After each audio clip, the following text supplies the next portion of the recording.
UPSC सीसॅटचा हा work टाइमचा थोडा हाय लेवलचा प्रश्न बघा, खूप इझिली सॉल्व्ह करू शकतो आपण या प्रश्नाला. आपण XYZ can complete a piece of work individually in 6 hours, 8 hours and 8 hours respectively. XYZ 6 hours, 8 hours and 8 hours respectively. तर आपण त्यांची इफिशियन्सी लगेच काढून घेऊ. किती येते एलसीएम किती आला यांचा 24. सो साइन चौक 24, 8 त्रिक 24 आणि 8 त्रिक 24 म्हणजे दिवसाला 4 3 3 असं काम करता येते.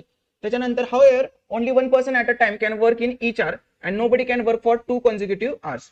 All are engaged to finish the work. What is the minimum amount of time that they will take to finish the work? त्यांनी काय तुम्हाला सांगितलंय, मिनिमम अमाऊंट ऑफ टाइम पाहिजे तुम्हाला. तर जास्तीत जास्त काम करणाऱ्या लोकांना कामाला लावलं पाहिजे तुम्ही.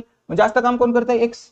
म्हणजे तुम्ही एक्स ला सारखं कामाला लावलं पाहिजे. पण त्यांनी अजून एक गोष्ट काय विचारलंय, nobody can work for 2 consecutive hours. म्हणजे एक्स सुद्धा सलग 2 तास काम करत नाही, पण एक्स ला आपल्याला जास्तीत जास्त दिवस काम करायला लावलं पाहिजे. मग सलग 2 करत नाही तर आपण काय करायचं, हे दोघांचे तर सेमच आहे, या दोघांपैकी कुणाला पण घ्या, काय फरक पडतोय. आणि शेवट्यात थोडकी राहते काय मग, एक्स वाय. झालं एक्स वाय आणि एक्स वाय करत चालायचं तुम्ही. फक्त तुम्हाला सर झेडला का घेत नाही, काही फरक नाही पडत. वाय घेतलं काय झेड घेतलं काय, दोघं दिवसाला 3च करणार आहेत काम. मग कसं करणार तुम्ही आता हे, तर 2 दिवस हे 4 काम होणार, 3 काम होणार, 4 काम होणार 3 म्हणजे 2 डेज मध्ये 7 काम होत आहे. आपल्याला करायचंय किती काम, टोटल 24 काम करायचंय. मग 7 ला जेवढ्या पुढे जाता येईल 24 पर्यंत तेवढ्या पुढे नेऊ. 7 गुणिले 3 21 येत आहे आणि इकडे पण 2 गुणिले 3 6 येत आहे. म्हणजे 6 दिवस तरी पूर्ण लागतील तुम्हाला.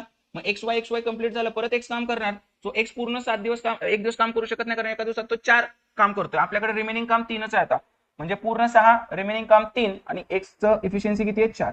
सो 6 3/4 डेज लागतील.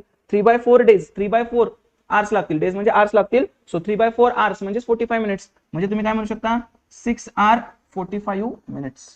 6 hour 45 minutes. So option number C is the correct answer. Okay, थोडासा मोठा होता पण इझी पद्धतीने आपण घेतलेला आहे.